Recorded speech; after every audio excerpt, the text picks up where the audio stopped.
Good morning, grade 6. I hope that everybody is awake and you're excited for today's lesson. So, let's get started. So, in our previous lesson, we did a story about Anansi, right? And we spoke about stereotypes and the characteristics of the animals in the story. So, today we'll be looking at the Anansi stories once again.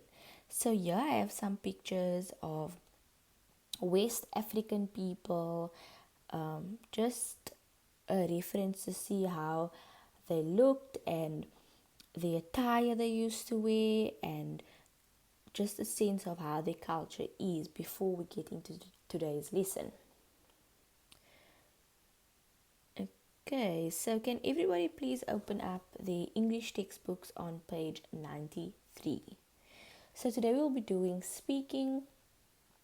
We have a short paragraph about Anansi stories. I will read through it. You're more than welcome to follow with me in your textbook, and then we will discuss the questions afterwards. So it reads: The Anansi stories originated in West Africa. In the 1700s, many West African people were captured and taken to work as slaves in the Caribbean. They could take nothing with them on the dangerous journey across the sea, except for the stories they remembered. These stories were passed down from parents to children for many generations and were eventually written down. So here they're giving us a short paragraph and history about the West African people and how the Anansi stories actually originated in West Africa.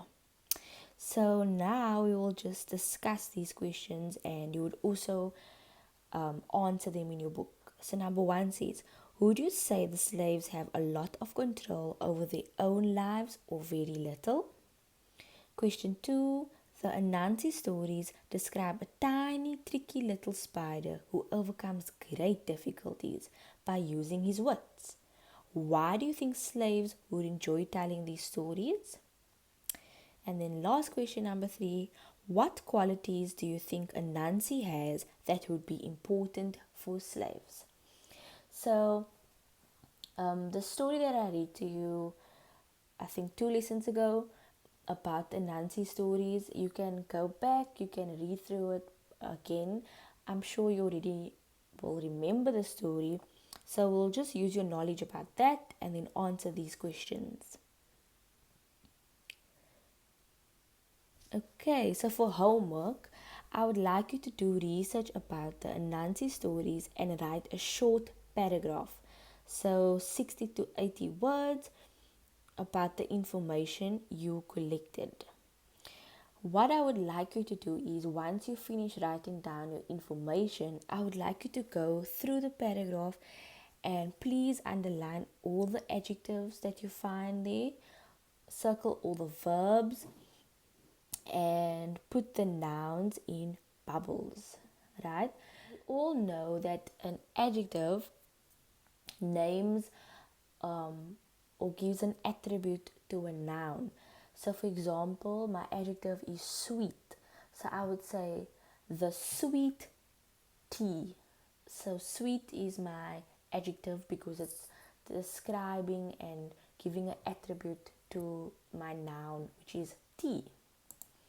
Then we know nouns are used to identify people, places, or things.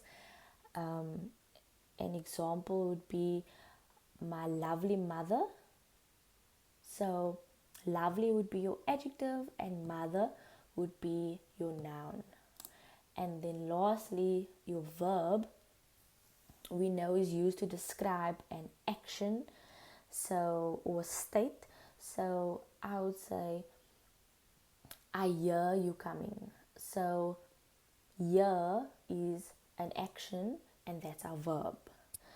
So in my slide here, I did write underline adjectives, and I don't know, the everything moved up, but just underline your adjectives, circle your verbs, and put your nouns in little bubbles, right? So you can identify it. You can even use different colors as well. So for homework, like I said, you need to write your heading, date, and page number, then draw a line.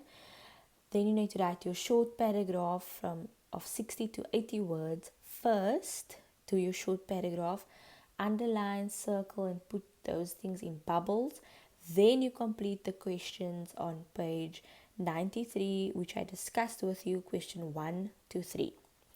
Right, so that's all for today's lesson. I hope you enjoyed it, and I hope to read some very interesting information about Anansi stories. So enjoy your homework, and I'll see you tomorrow. Bye.